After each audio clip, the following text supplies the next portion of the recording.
Director Slavin. Thank you to Humanities Montana.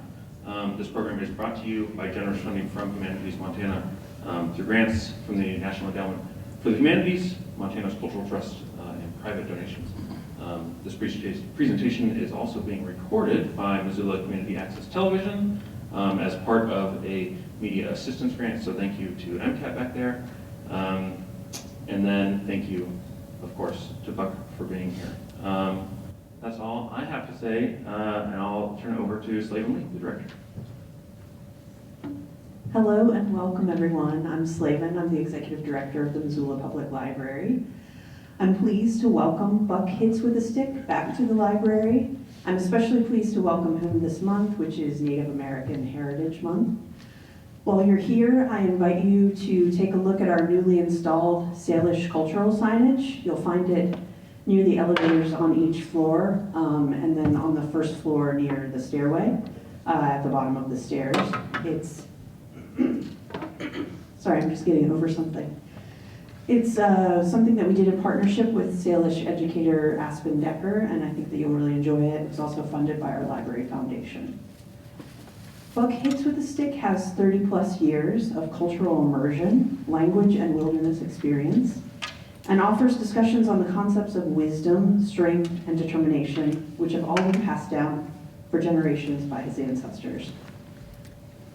His focus has primarily been on culture, the Bitterroot Salish, on his culture, the Bitterroot Salish of Western Montana. Buck's many accomplishments include teaching at Salish Kootenai College, instructing Bitterroot Salish language for 13 years at a school on the Flathead Reservation, and apprenticing with a Salish elder to become certified in basketry by the Montana Arts Council. So again, thank you so much for being here. Welcome to the library, and I'd like to invite Buck to join us.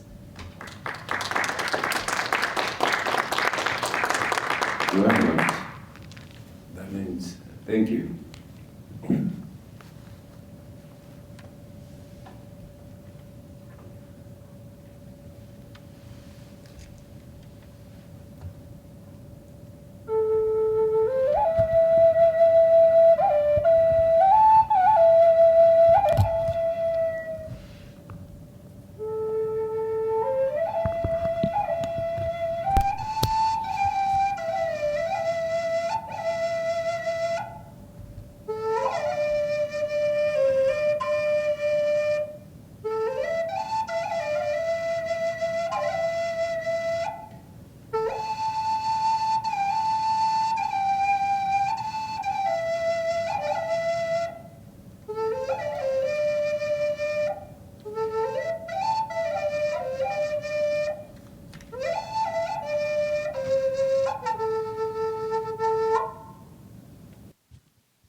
That means like hello.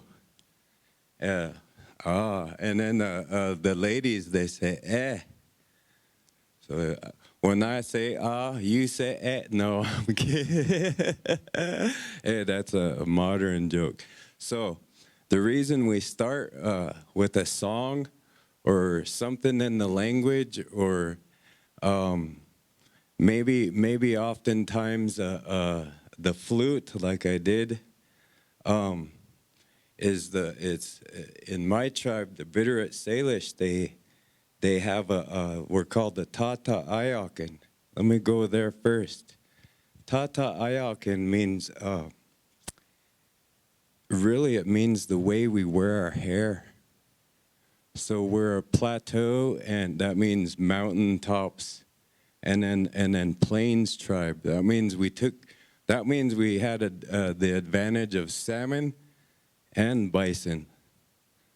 So we really took advantage of it, and then we developed a way where we could go and I say, play with the big boys in the plains, go fight it out and tough it out.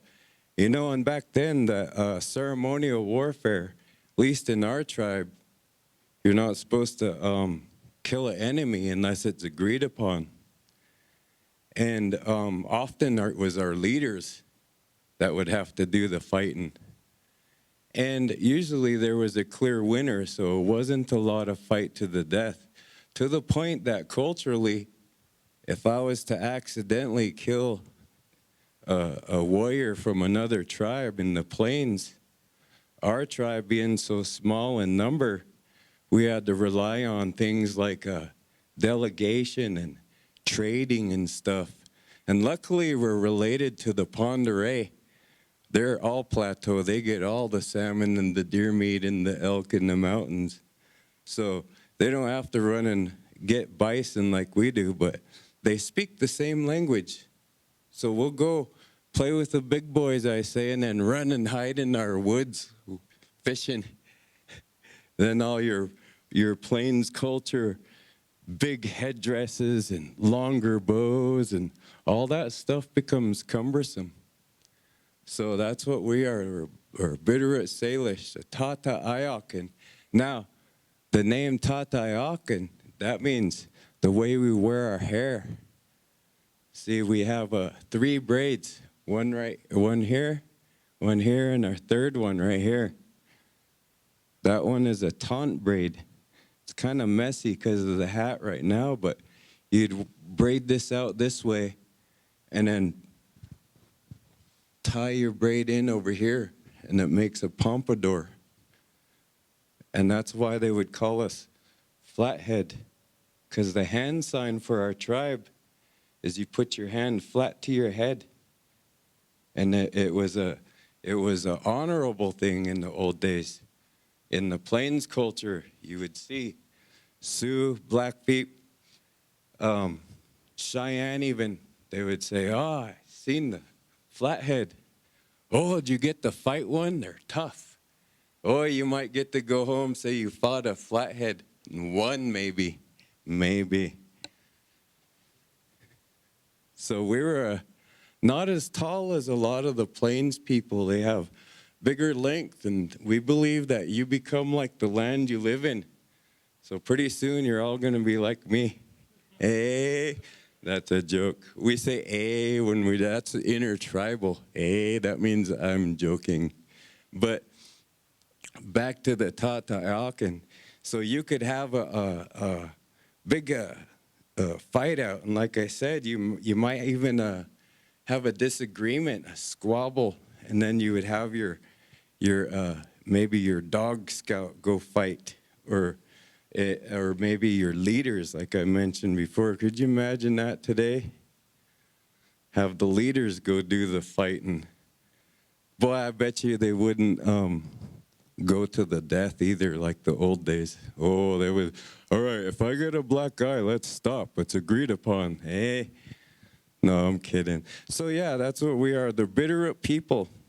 And kind of got a little sidetracked there in the history, but I think it's a good idea to know where we are and the land base and the people that were here, and kind of point out that you're like us. You have access to the plains and the river, the fish, and you have access to the bison.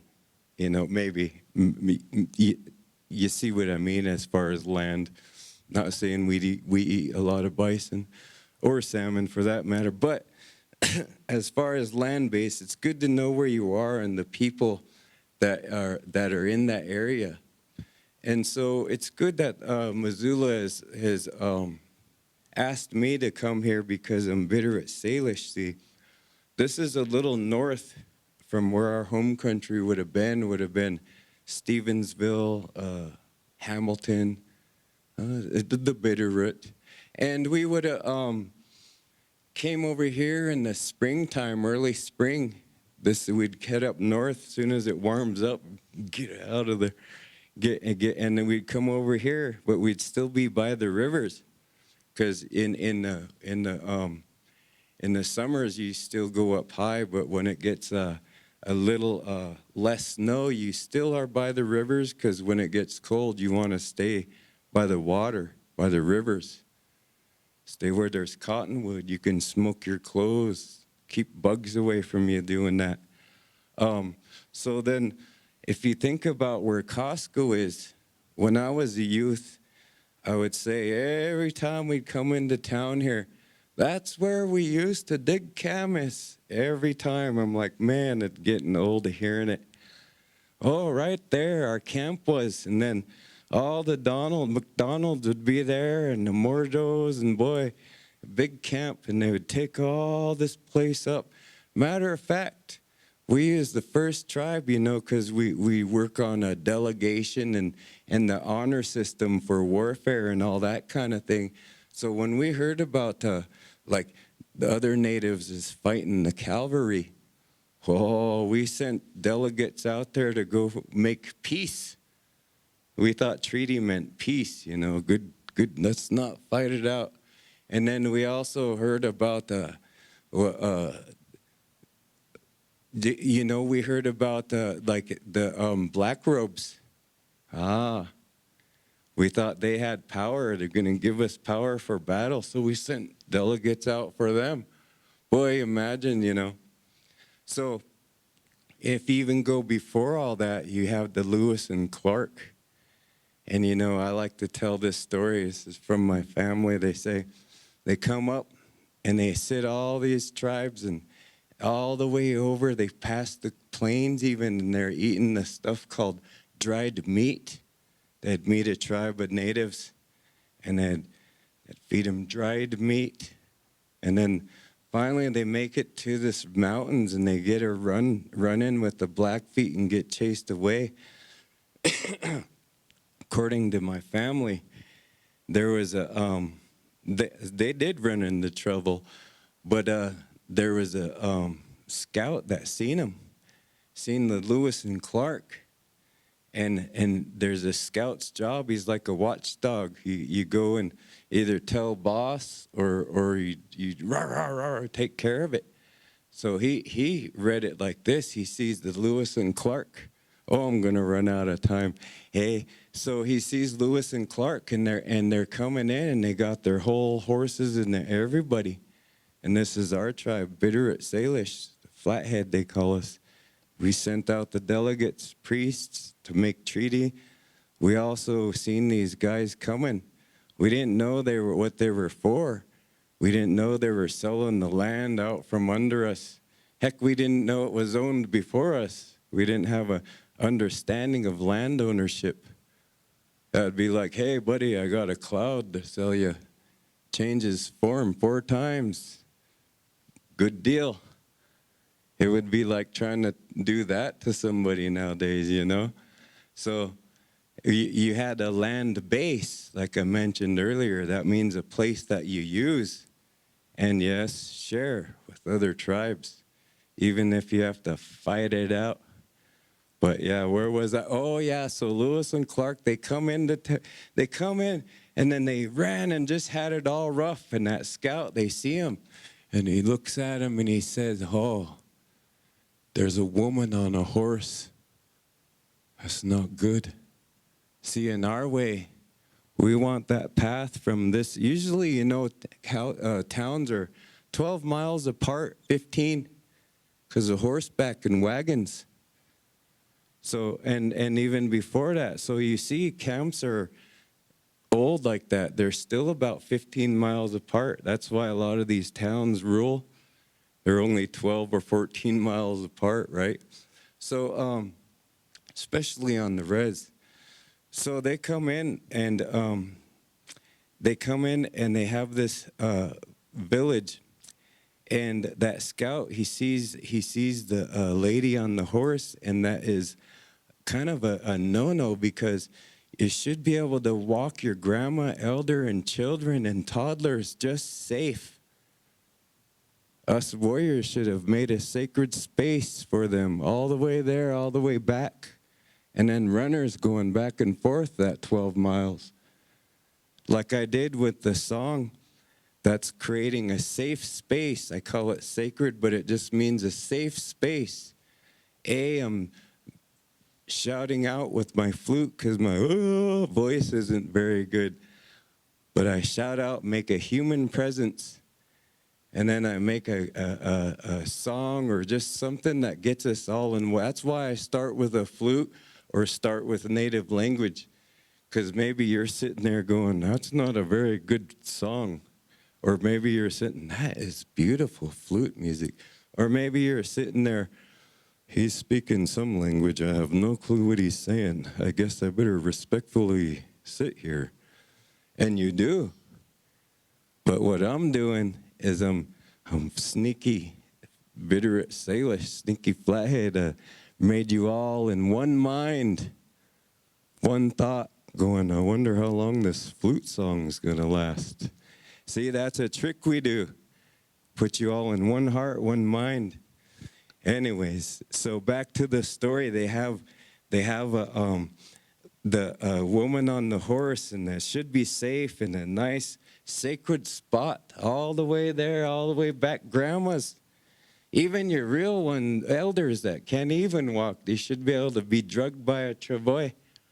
Real easy, the whole trip to the next camp. Well, when a woman is on a horse in our way, there's trouble. They got to be on the run.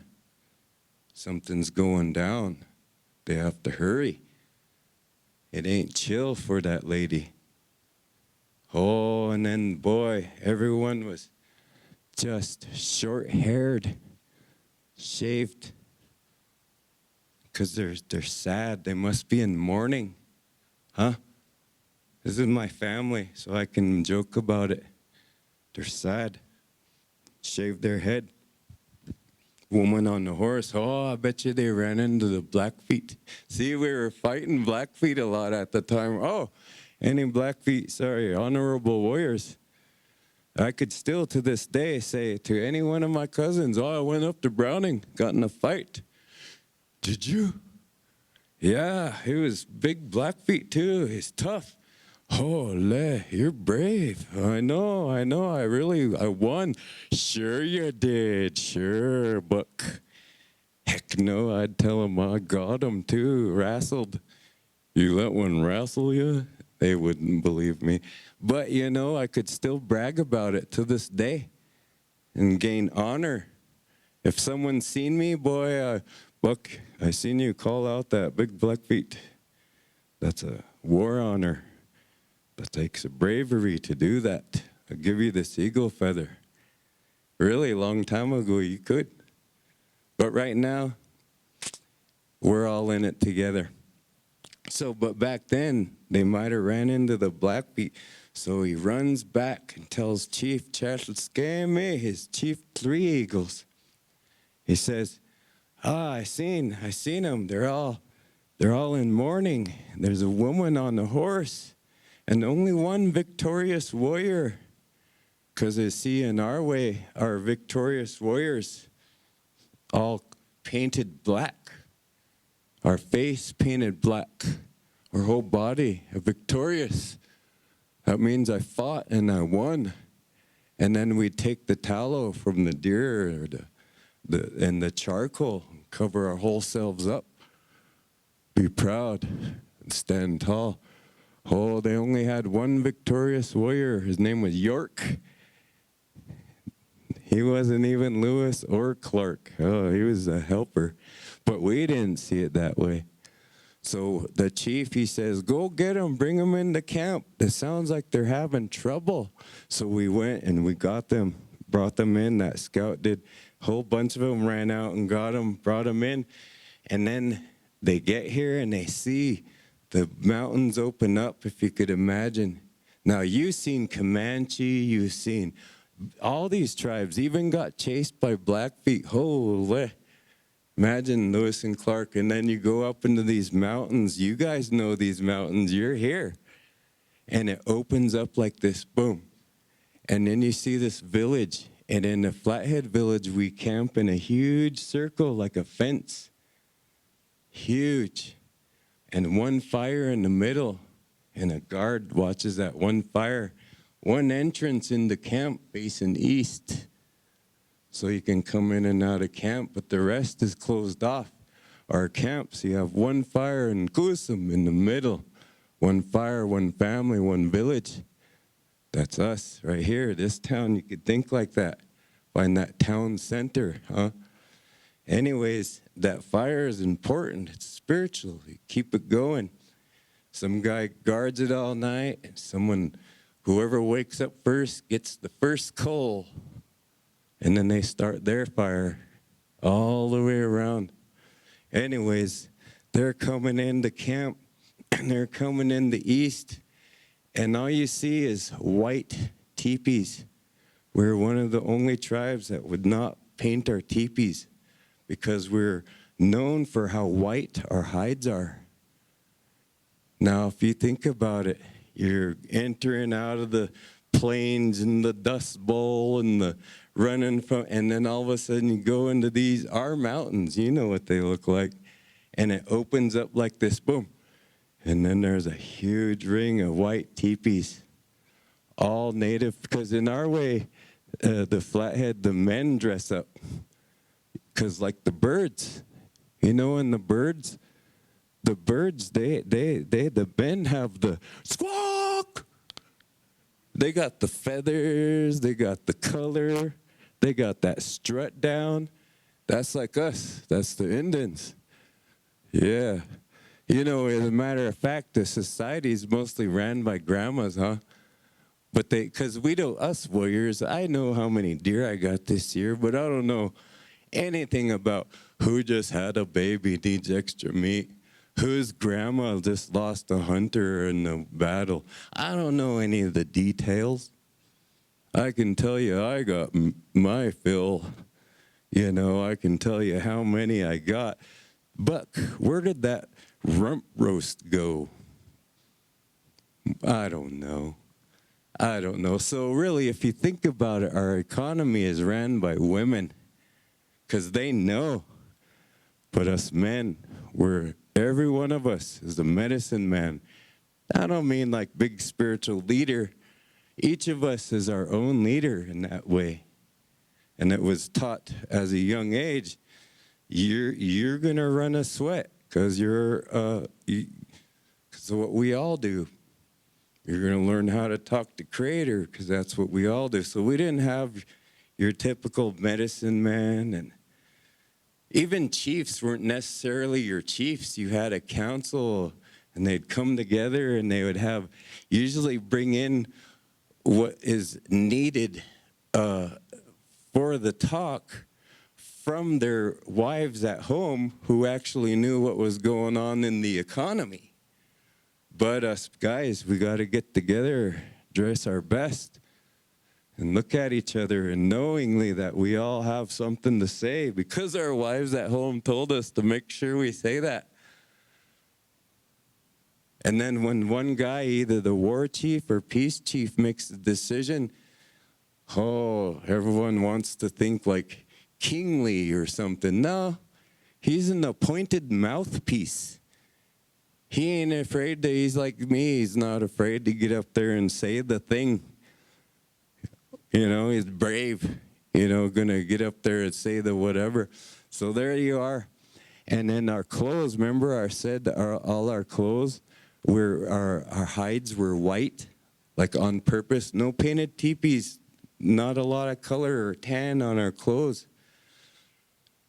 This is what one of those Merriweather, or one of them said.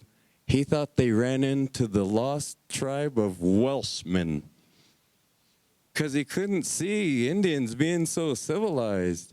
And they had an argument. No, this is the lost Jewish people over here. Like, geez, you guys really thought we were something.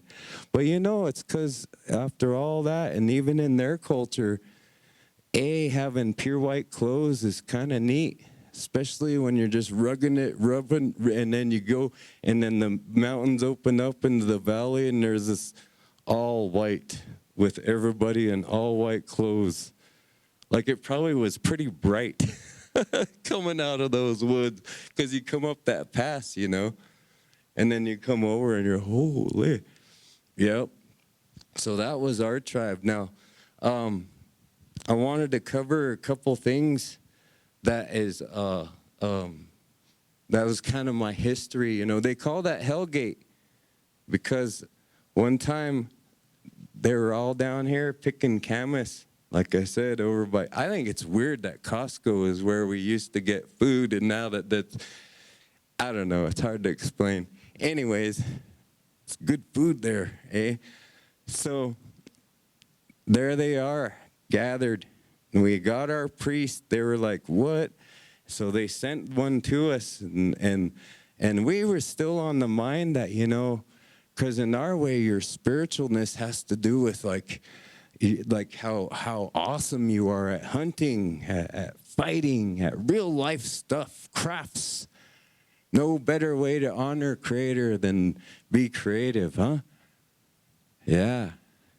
So that's it. We had a culture. Boy, you can tell in archaeology how well a people is doing by how much they decorate their cups and spoons. Oh, Indian people had a lot of time on their hands. I've seen horn cups with, you know, there's a quill work. It's harder and takes longer than beadwork. Quilled. I'm like, you're going to quill your cup. Quit showing off, hey? So yeah, that was a thing. So there's a couple things kind of like culturally I like to throw out there. You take care of the land, it takes care of you. You guys hear that one? Let's learn that one. That's an old thing I was told.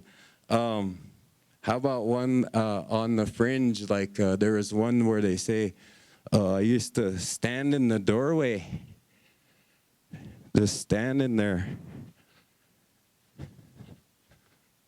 Bucks talking, and I would just stand in the doorway. Oh, that's a cultural faux pas.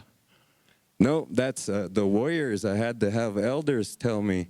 Old men, they say, you know, you should never block an entrance. Imagine teepee days doing that. He's running around the campfire in that teepee. No, you can never block an entrance or exit. Another thing we do is the men, and this goes with all Native men, whether they're in military or not.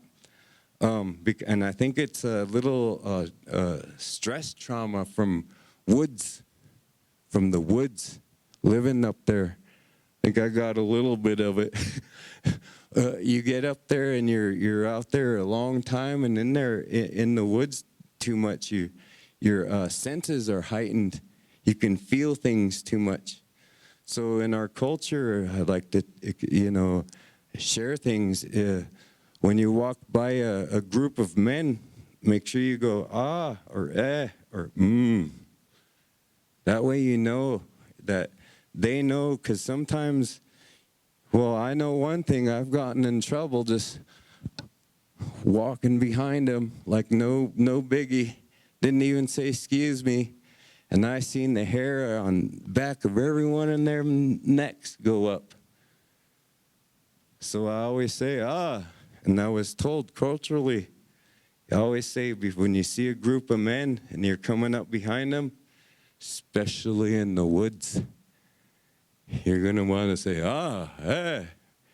Sometimes you're at your camp watching your fire, you know. Oh, you come into my camp and don't say something. Oh, hey, how you doing? Yeah. So that's a little one. How about this one? It's one of my favorites here in Montana. I used to teach public school, and some tribal, some not.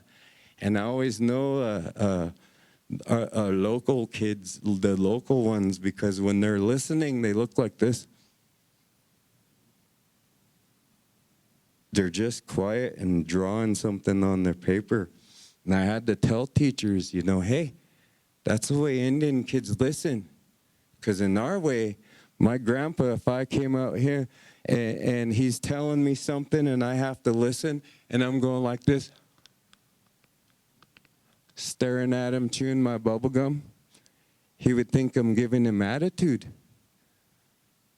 He'd think I'm eyeballing him with some sort of gonna be rambunctious youth on him, you know. And here that's the one way, and out here in this culture, to show you're paying attention, eye contact, you know. And I'd like to point out, It's good to have eye contact under 3 seconds. In Indian way, we keep it under 3 seconds for comfort. For comfort, because it means either an intimidation or a hookup, meaning like we're gonna date, or we're having some sort of issue. So you keep that 1, 2, that's enough, right? Do you feel that? I could feel that. So you always have that. Yeah, there's a couple little side things. And I like to point that out. Like a lot of times these Indian youth, they're really listening to you. They're just do it this way. If their mouth is closed, I mean. If they're still rattling and doing they're not listening. But you know, because their mouth is closed. So there is that. There's also,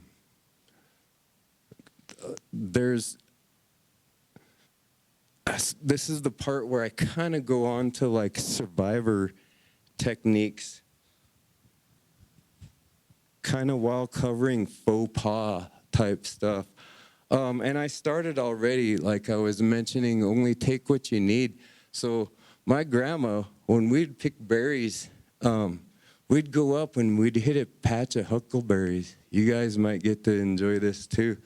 You go up there and you get them huckleberries. Now, always leave 1 berry on each bush. Sounds ridiculous. It's culture though, it's our way. We've been doing it for thousands of years, and there's hundreds of different types of huckleberry. And it's important to us that each kind is there. So what we do is we'll take and make sure you leave 1 on each bush. That way, when the bear comes through and eats that 1 last berry on each bush, it'll replenish. And if the bear doesn't come through, because that's who makes the seeds pop open, is the bear, huh? So if the bear doesn't come through and there's still 1 berry on each bush, heck, all of us can come back 2 weeks later, hit the same patch. But you got to leave that 1 berry on each bush, boy. My grandmother, I come, man, she's just missing a whole bunch. Coming through, picking the last 1 on each one, emptied that patch up. She's caught me at the end. What are you doing? And I says, well, you forgot some. And she says, no, you leave 1 on each bush so the bear can come eat it. I didn't understand. Oh, I want to eat it. Well, if you would have left them, we could have came back 2 weeks and got more. I didn't understand, but I knew I was in trouble. But that's why. Hey, let's fast forward me from grade school to college age.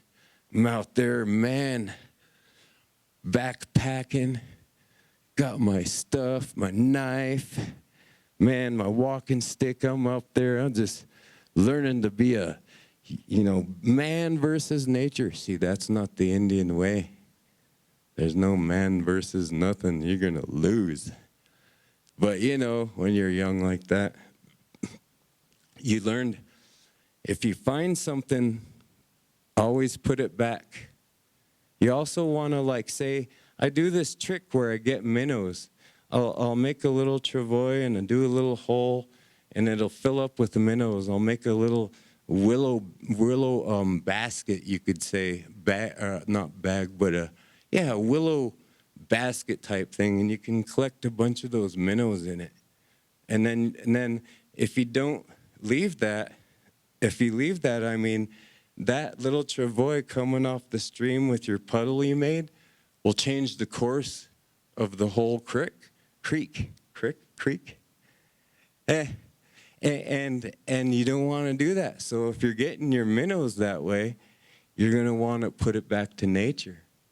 And then there I'm collecting horns. I used to camp at this Vanderburg camp. It's a culture camp. But, sometimes I'd do things for sell art, scrape hides,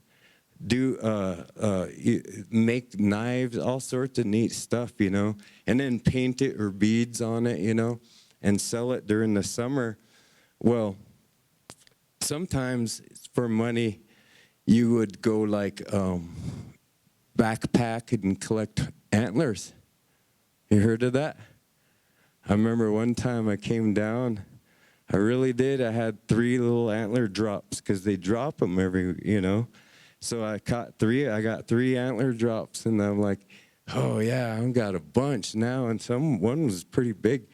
And I came into camp, and Enos was there. That's Enos Vandenberg. He's one of our elders. And one of our rules, tribal way, is we only take what you need. And if you take something, leave something. That's why a lot of Indians will take the plant and then leave tobacco. It's kind of like that. Maybe in the parking lot, you'll see that cool rock. Boy, you'll be hiking at your hike. Then you'll see some flower maybe you want just to bring home to mom. Well, in our way, you would trade that rock for that flower, huh?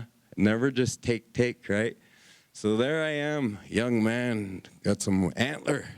Gonna bring it to Missoula, get some money, get supplies for my teepee. I live up there in my camp, doing hides and stuff, and came down and got caught by Enos. He says, oh, hey, you got a lot of antler there in your backpack. I'm like, yeah, was out looking for drops, you know. He says, hey, you know, you're going to make a lot of tools and stuff out of that, huh? And I'm like, no, bring it into Missoula and sell it. He says, well, you know, you should only take what you need there, you know. There's a lot of times people always gather, this is him talk, gather up them antlers. And guess what porcupine eats for calcium during the winter?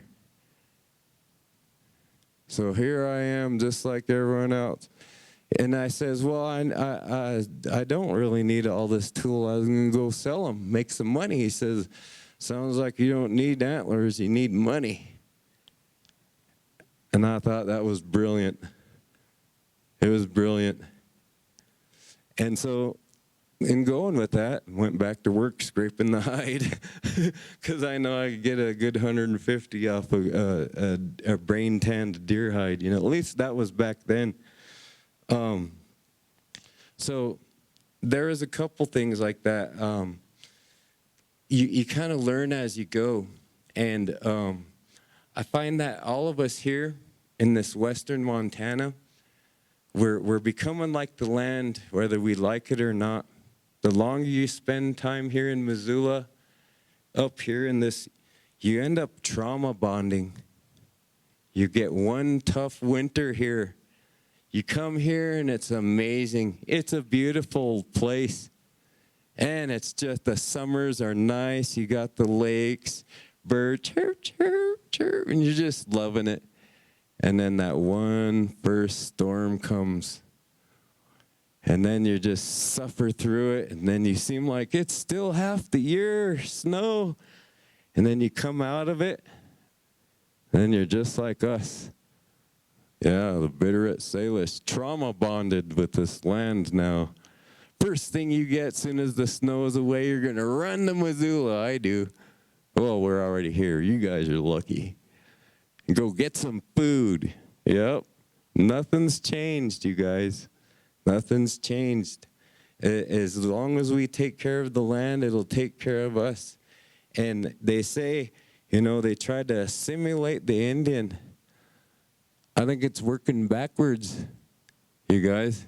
Well, I know, at least in western Montana, you know, I've heard other people tell me, yep, only take what you need. I'm like, hey, that was right here in Walmart. They're just going to say these old Indian sayings, and they weren't even tribal. I just like hearing that stuff.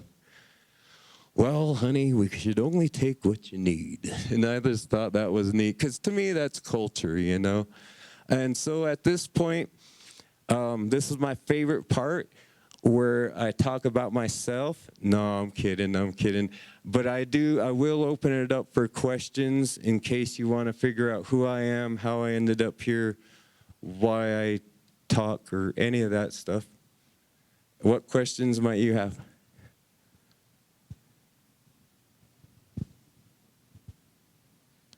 Otherwise, I'll tell you a scary story. No, I'm kidding.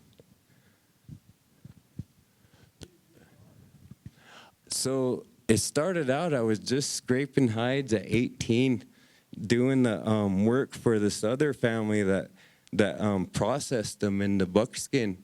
And they were selling them, and I was just a mule skinner. 18, just scraping them. Oh, I'd get a hole and almost ruin it.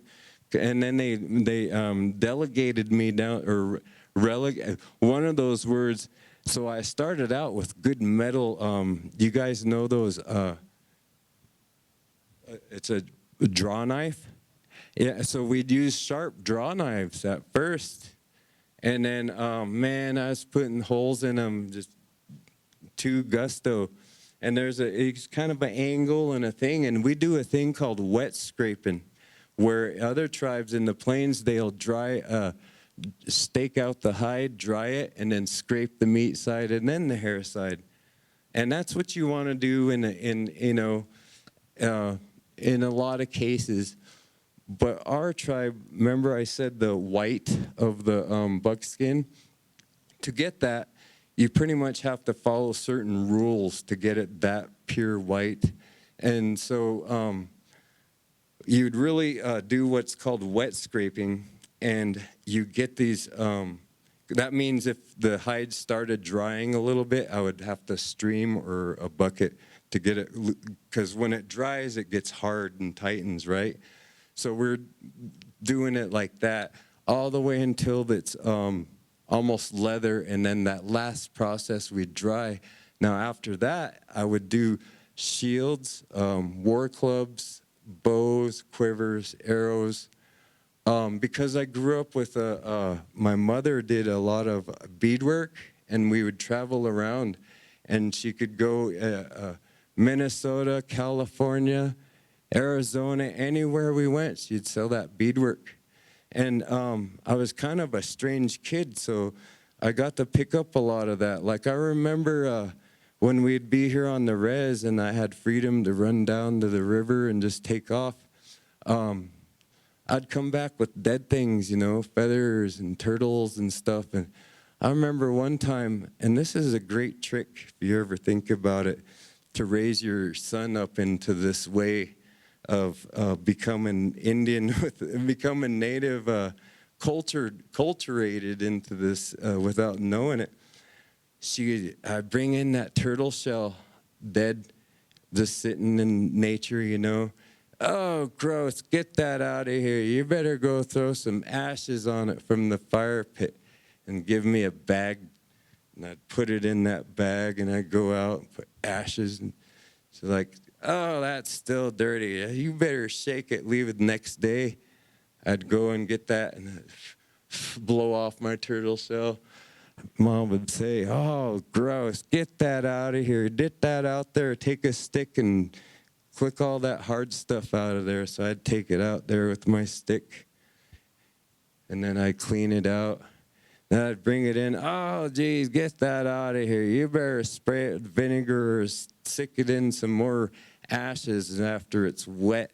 So I didn't know what she's doing.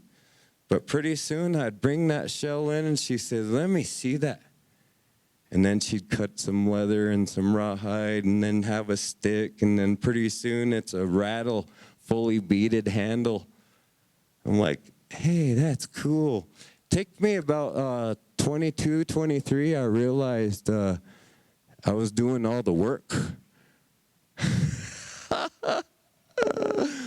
She's doing all the fun part, decorating. So I grew up knowing how to mess with skulls and antler and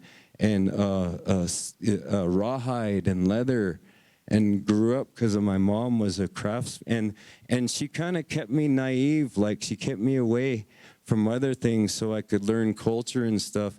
Heck, my favorite thing was to go to Grandma's. Grandma they had satellite TV. Anyone old enough? Satellite TV, endless channels. Oh, they had MTV, man. And so I personally liked going to my grandma's, and because she's from like the era of, I would say, like assimilation kind of worked on us.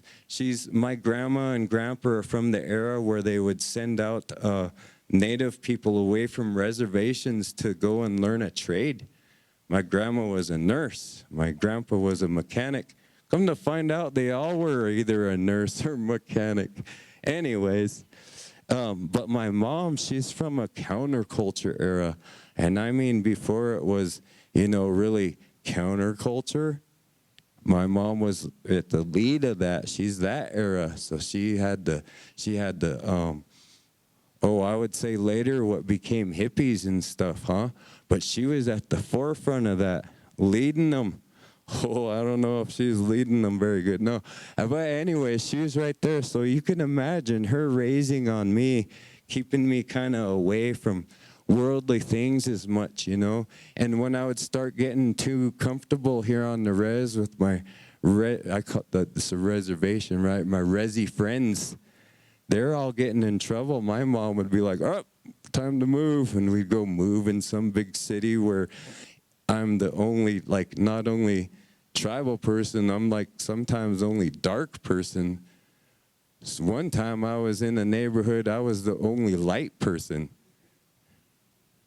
So the naivety was to certain things, but I got to the training. I think she knew what she was doing, just like with that turtle shell. She'd be like, we'd be in a whole different town.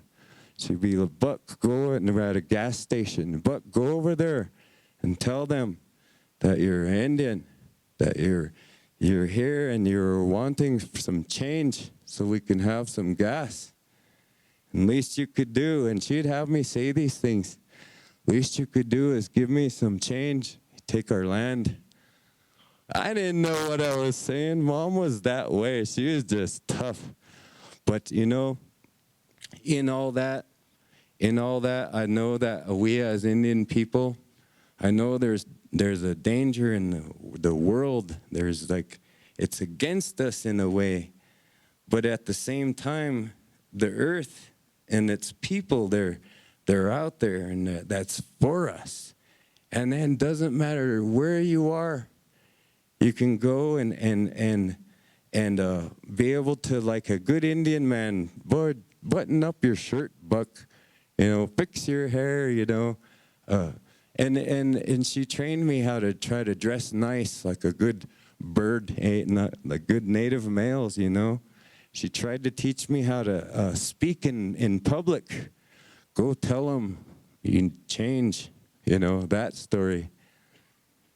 So I'm talking strangers right there in public, because she told me, Buck, even though you're what we call a half-breed, even though both my parents were tribal, my mom was only 3/4 and my dad was only 1/4, makes a half-breed. I didn't know there was a way to count it when I was a kid, as both my parents is Indian, I'm Indian.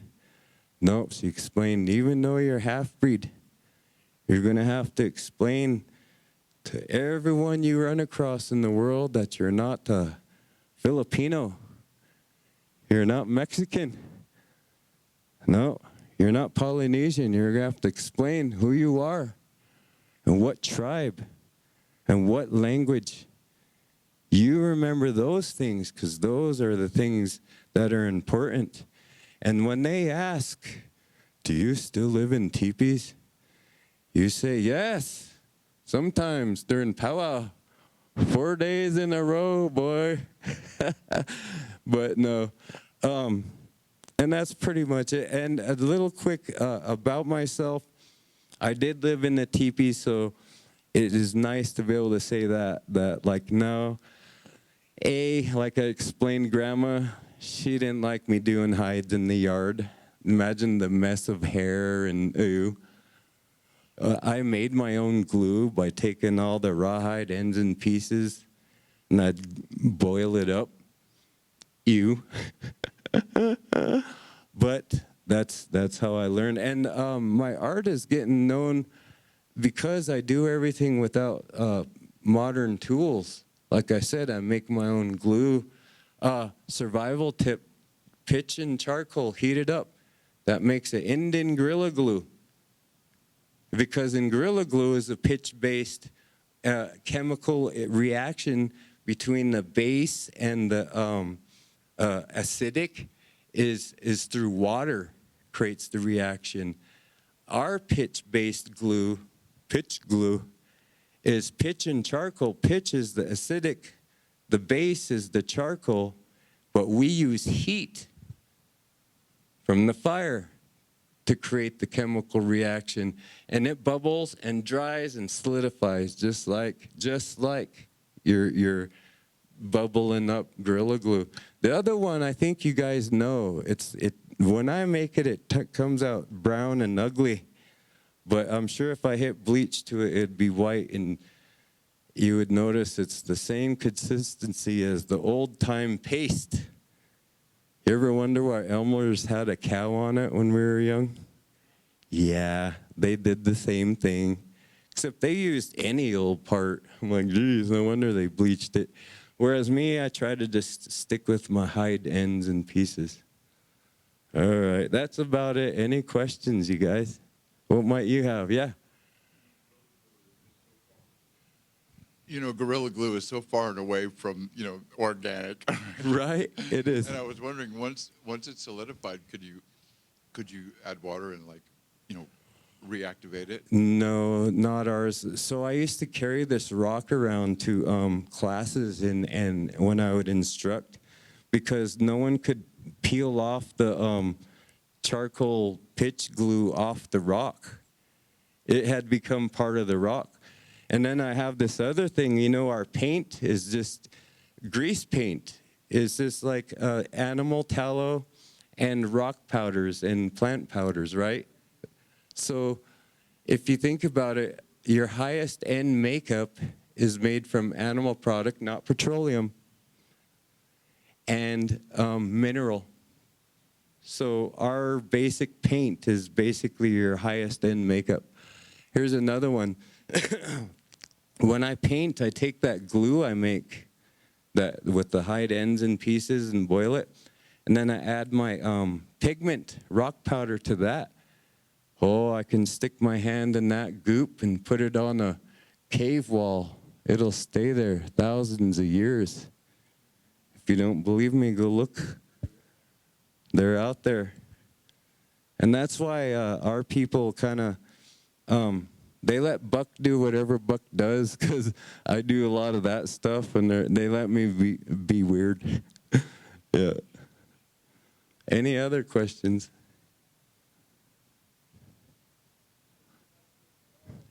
Best wood for arrows, because we don't have a lot of the stuff you would get, like you got Osage orange and the stuff you hear a lot about. We use nothing but berry bushes for the bows and the arrows. If you can get, for a bow, if you can get Pacific yew, that's great. But mostly, I have heard as a youth, rose bushes used to grow long and straight, and they're kind of light and hollow. That was our best. Yeah. I'll tell you what, I'm going to leave you with a song here. And when I would be alone in the woods, I would get really lonely, and they would tell me, boy, someone come up and visit, boy, you talk too much, Buck. You're getting lonely up here. So finally, old Enos Vandenberg, he says, I got my relative, he would make these flutes. He called them whistles, though, a little whistle flute. Not the big Lakota love thing, but we'd made elderberry flutes, And it was a good thing if you couldn't talk out loud a lot, or, talk to Crater in front of people, or just was out there in the woods too long, lonely. He said, you should make one of those whistle flutes. And so I did. I learned how to make one and do that. And it really helps me from being too over-talkative in public, because a lot of times, you ever watch that Castaway movie? He talks to, I had a rock named Agnes. Yeah. Anyways, I'll leave you with this song. Let me tune it first.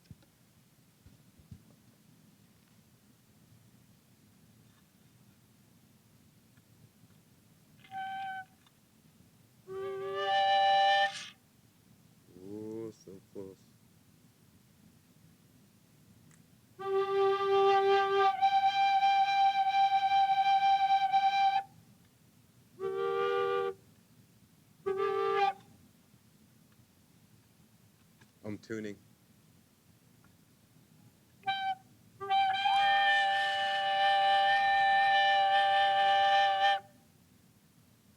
So this is a double flute is why it sounds strange. And one side is a drone and the other side is my normal kind of flute. So trying to tune it here.